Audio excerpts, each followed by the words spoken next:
Hey guys, welcome back to the channel. ಮೊದಲನೇದಾಗಿ WrestleMania 41 ಬಗ್ಗೆ ಮಾತಾಡೋದಾದ್ರೆ ನಿಮಗೆ ಗೊತ್ತಿರಬಹುದು, ಇನ್ನೇನು ಒಂದು ತಿಂಗಳಿಗೆ ನಮಗೆ ರಸಲ್ ಮೇನಿಯಾ 41 ನೋಡೋದಕ್ಕೆ ಸಿಗುತ್ತೆ.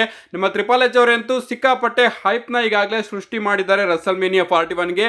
ಆದ್ರೂ ಕೂಡ ಟಿಕೆಟ್ ಸೇಲ್ಸ್ ನ ನೋಡ್ತಾ ಇದ್ರೆ ಫ್ಯಾನ್ಸ್ಗಳು ಯಾಕೋ ಇಂಟ್ರೆಸ್ಟ್ ತೋರಿಸ್ತಿಲ್ಲ ಅನ್ಕೋತೀನಿ ಈ ಬಾರಿಯ ರಸಲ್ ಮೇನಿಯಾಗೆ. ರಸಲ್ ಮೇನಿಯಾ ನೈಟ್ 1 ನ ಟಿಕೆಟ್ ಸೇಲ್ಸ್ ನ ನೀವು ನೋಡ್ತಾ ಇರಬಹುದು.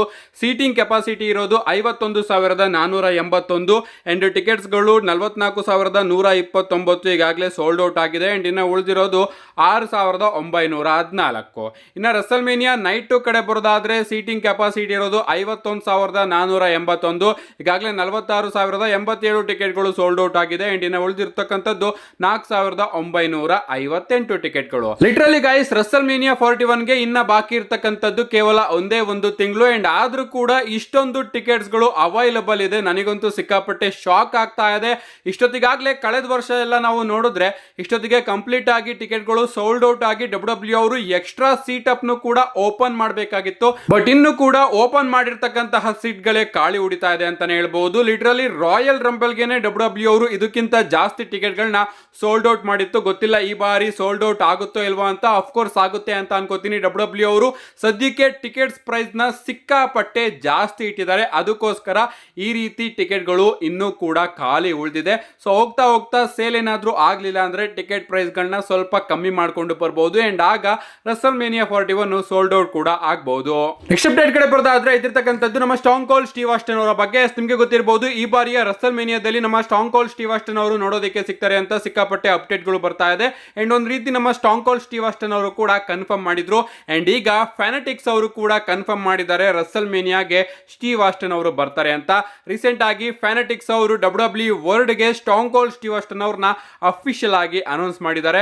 ಡಬ್ಲ್ಯೂ ವರ್ಲ್ಡ್ ನಮಗೆ ರಸಲ್ ಮೇನಿಯಾ ಟೈಮ್ ಅಲ್ಲಿ ನೋಡೋದಕ್ಕೆ ಸಿಗುತ್ತೆ. ಪ್ರತಿ ವರ್ಷನೂ ಕೂಡ ಡಬ್ಲ್ಯೂ ಅವರು ಈ ಒಂದು ಇವೆಂಟ್ ನ ಮಾಡ್ಕೊಂಡು ಬರ್ತಾ ಇದ್ದಾರೆ ಫ್ಯಾನ್ಸ್ ಗಳಿಗೋಸ್ಕರ ಅಂತಾನೆ ಹೇಳ್ಬಹುದು. ಅಂಡ್ ಏಪ್ರಿಲ್ 19, 20ನೇ ತಾರೀಕು ಡಬ್ಲ್ಯೂ ವರ್ಲ್ಡ್ ಗೆ ನಮ್ಮ ಸ್ಟಾಂಗ್ ಕೋಲ್ಡ್ ಸ್ಟೀವ್ ಆಸ್ಟನ್ ಅವರು ಕೂಡ ನೋಡೋದಕ್ಕೆ ಸಿಗ್ತಾರೆ. ಅಫ್ಕೋರ್ಸ್ ವರ್ಲ್ಡ್ ಗೆ ಬರ್ತಾ ಇದ್ದಾರೆ ಅಂದ್ರೆ ರಸಲ್ ಮೇನಿಯಾದಲ್ಲೂ ಕೂಡ ನಮಗೆ ನೋಡೋದಕ್ಕೆ ಸಿಗ್ತಾರೆ. ನೆಕ್ಸ್ಟ್ ಅಪ್ಡೇಟ್ ಕಡೆ ಬರೋದಾದ್ರೆ ಇದಿರ್ತಕ್ಕಂಥದ್ದು ರಸಲ್ ಮೇನಿಯಾ 41 ನ ಬಿಗ್ ಟ್ರಿಪಲ್ ಥ್ರೆಡ್ ಮ್ಯಾಚ್ ಬಗ್ಗೆ. ನಿಮಗೆ ಗೊತ್ತಿರಬಹುದು, ರಸಲ್ ಮೇನಿಯಾ 41 ನಲ್ಲಿ ನಮಗೆ ರೋಮನ್ ರೈನ್ಸ್, ಸೆತ್ ರೋಲೆನ್ಸ್ ಹಾಗೆ ಸಿಎಂ ಪಂಕ್ ಅವರ ನಡುವೆ ಒಂದು ಟ್ರಿಪಲ್ ಥ್ರೆಡ್ ಮ್ಯಾಚ್ 100% ನೋಡೋದಕ್ಕೆ ಸಿಗುತ್ತೆ.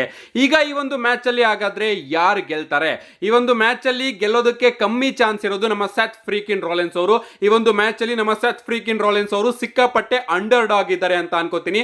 ನಮ್ಮ ಸೆತ್ ರೋಲೆನ್ಸ್ ಅವರು ಏನಾದ್ರು ಈ ಒಂದು ಮ್ಯಾಚ್ ಅಲ್ಲಿ ಗೆದ್ರೆ ನಿಜವಾಗ್ಲೂ ಎಲ್ಲರಿಗೂ ಕೂಡ ಸಿಕ್ಕಾಪಟ್ಟೆ ಶಾಕ್ ಆಗುತ್ತೆ. ಅಂಡ್ ಇನ್ನ ಈಕ್ವಲ್ ಚಾನ್ಸ್ ಇರೋದು ನಮ್ಮ ಸಿಎಂ ಪಂಕ್ ಹಾಗೆ ರೋಮನ್ ರೈನ್ಸ್ ಅವರು ಈ ಒಂದು ಮ್ಯಾಚ್ ಅಲ್ಲಿ ಗೆಲ್ತಾರೆ ಅಂತ.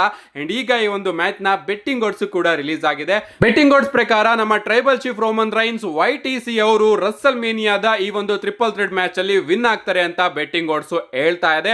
ಇತ್ತೀಚೆಗೆ ಬೆಟ್ಟಿಂಗ್ ಓಡ್ಸ್ ಕೂಡ ಸಿಕ್ಕಾಪಟ್ಟೆ ತಪ್ಪಾಗ್ತಾ ಇದೆ. ಅಂಡ್ ಅದನ್ನ ನಾವು ನೋಡ್ಕೊಂಡು ಬರ್ತಾನೆ ಇದೀವಿ. ನೋಡ್ಬೇಕು ಗಾಯ್ಸ್, ಈ ಬಾರಿ ಈ ಒಂದು ಟ್ರಿಪಲ್ ಥ್ರೆಡ್ ಮ್ಯಾಚ್ ಅಲ್ಲಿ ಯಾರು ಗೆಲ್ತಾರೆ ಅಂತ. ನಿಮ್ಗೆ ಅನ್ಸುತ್ತೆ ಗಾಯ್ಸ್, ಈ ಒಂದು ಟ್ರಿಪಲ್ ಥ್ರೆಡ್ ಮ್ಯಾಚ್ ಅಲ್ಲಿ ರೋಮನ್ ರೈನ್ಸ್ ಅವರು ಗೆಲ್ತಾರೋ, ಸೆತ್ ರೋಲಿನ್ಸ್ ಅವರು ಗೆಲ್ತಾರೋ, ಅಥವಾ ಸಿಎಂ ಪಂಕ್ ಅವರು ಗೆಲ್ತಾರೋ? ನಿಮ್ಮ ಅನಿಸಿಕೆನ ಕಮೆಂಟ್ ಮಾಡಿ. ನೆಕ್ಸ್ಟ್ ಅಂಡ್ ಫೈನಲ್ ಅಪ್ಡೇಟ್ ಕಡೆ ಬರೋದಾದ್ರೆ ಇದಿರ್ತಕ್ಕಂಥದ್ದು ನಮ್ಮ ಜಾನ್ ಸೀನಾ ಅವರ ಬಗ್ಗೆ. ನಿಮ್ಗೆ ಗೊತ್ತಿರಬಹುದು, ಇವತ್ತು ಮಧ್ಯರಾತ್ರಿ 12ವರೆಗೆ ನೋಡೋದಕ್ಕೆ ಸಿಗ್ತಾ ಇರ್ತಕ್ಕಂತಹ ಮಂಡೇ ನೈಟ್ ರಾಲಿ ನಮಗೆ ಜಾನ್ ಸೀನಾ ಅವರ ರಿಟರ್ನ್ ನೋಡೋದಕ್ಕೆ ಸಿಗ್ತಾ ಇದೆ. ಎಲಿಮಿನೇಷನ್ ಚೇಂಬರ್ ಮುಗಿದ ಮೇಲೆ ನಮ್ಮ ಜಾನ್ ಸೀನಾ ಅವರು ಮೊದಲ ಬಾರಿ ಮಂಡೇ ನೈಟ್ ರಾಗೆ ಬರ್ತಾ ಇದ್ದಾರೆ ಅಂತಾನೆ ಹೇಳ್ಬಹುದು. ಎಲ್ಲರೂ ಕೂಡ ನಮ್ಮ ಜಾನ್ ಸೀನಾ ಅವರನ್ನ ನೋಡೋದಕ್ಕೆ ಸಿಕ್ಕಾಪಟ್ಟೆ ಕಾಯ್ತಾ ಇದೀವಿ. ಅಂಡ್ ಜಾನ್ ಸೀನಾ ಅವರು ತನ್ನ ಕ್ಯಾರೆಕ್ಟರ್ ಅಲ್ಲಿ ತುಂಬಾನೇ ಚೇಂಜಸ್ ಗಳನ್ನ ಮಾಡ್ಕೊಂಡು ಬರ್ಬಹುದು. ಮೊದಲನೇದಾಗಿ ಹೊಸ ಮರ್ಚೆಂಡೈಸ್ ಗಳನ್ನ ನಮ್ಮ ಜಾನ್ ಸೀನಾ ಅವರು ಹಾಕೊಂಡು ಬರ್ಬಹುದು, ಅಥವಾ ಓಲ್ಡ್ ಮರ್ಚೆಂಡೈಸ್ ಅಲ್ಲೇ ಬಂದು ನಮ್ಮ ಜಾನ್ ಸೀನಾ ಅವರು ಎಲ್ಲದನ್ನು ಕೂಡ ಅರ್ಧ ಹಾಕುವಂತಹ ಚಾನ್ಸಸ್ ಗಳು ಕೂಡ ಕಾಣಿಸ್ತಾ ಇದೆ. ನಮ್ಮ ಜಾನ್ ಸೀನಾ ಅವರ ಹೊಸ ಥೀಮ್ ಸಾಂಗ್ ಕೂಡ ನೋಡೋದಕ್ಕೆ ಸಿಗಬಹುದು. ಏನಾಗ್ಲಿ ಗೈಸ್, ಒಂದು ಡಿಫರೆಂಟ್ ಜಾನ್ ಸೀನಾ ಅವರು ನಮಗೆ ಇವತ್ತಿನ ಮಂಡೇ ನೈಟ್ ರಾಲಿ ನೋಡೋದಕ್ಕೆ ಸಿಗ್ತಾರೆ. ಇವತ್ತು ಮಧ್ಯರಾತ್ರಿ ಆಗ್ತಾ ಇದೆಯಲ್ಲ, ಆ ಒಂದು ಮಂಡೇ ನೈಟ್ ರಾಲಿ ನೋಡೋದಕ್ಕೆ ಸಿಗ್ತಾರೆ. ಇನ್ನ ಪ್ರೋಮೋಸ್ ಗಳ ಬಗ್ಗೆ ಯಾವುದೇ ರೀತಿಯ ಕ್ಲಿಯರ್ ಮಾಹಿತಿ ಇಲ್ಲ. ನಮ್ಮ ಜಾನ್ ಸೀನಾ ಅವರು ಪ್ರೋಮೋ ಕಟ್ ಮಾಡ್ತಾರೋ ಅಥವಾ ಸುಮ್ನೆ ಬಂದು ತನ್ನ ಶರ್ಟ್ ನೆಲದನ್ನು ಕೂಡ ಅರ್ಧ ಹಾಕಿ ಹೋಗ್ತಾರೋ ಅಂತ. ಪ್ರೋಮೋ ಕಟ್ ಮಾಡಿದ್ರೆ ಸಿಕ್ಕಾಪಟ್ಟೆ ಚೆನ್ನಾಗಿರುತ್ತೆ, ಅದನ್ನ ನೋಡೋದಕ್ಕೆ ಕಾಯಲೇಬೇಕು. ಅಂಡ್ ಇವತ್ತಿನ ಮಂಡೇ ನೈಟ್ ರಾಲಿ ಏನೇನಾಗುತ್ತೆ ಅಂತ ನಾನು ಕಂಪ್ಲೀಟ್ ಆಗಿ ಬೆಳಿಗ್ಗೆ ವಿಡಿಯೋನ ಮಾಡಿ ಅಪ್ಲೋಡ್ ಮಾಡಿದ್ದೀನಿ. ಯಾರ್ಯಾರು ನೋಡಿಲ್ಲ ಖಂಡಿತವಾಗ್ಲೂ ನೋಡಿ. ಸೊ ಯಾರು ಕೂಡ ಮಂಡೇ ನೈಟ್ ರಾನ ಮಿಸ್ ಮಾಡ್ಕೋಬೇಡಿ. ಸೊ ಕಾಯ್ತಾ ಇದ್ದೀನಿ ಗೈಸ್ ನಮ್ಮ ಜಾನ್ ಸೀನಾ ಅವರ ಹೊಸ ಅವತಾರನ ನೋಡೋದಕ್ಕೆ. See you guys in my next video.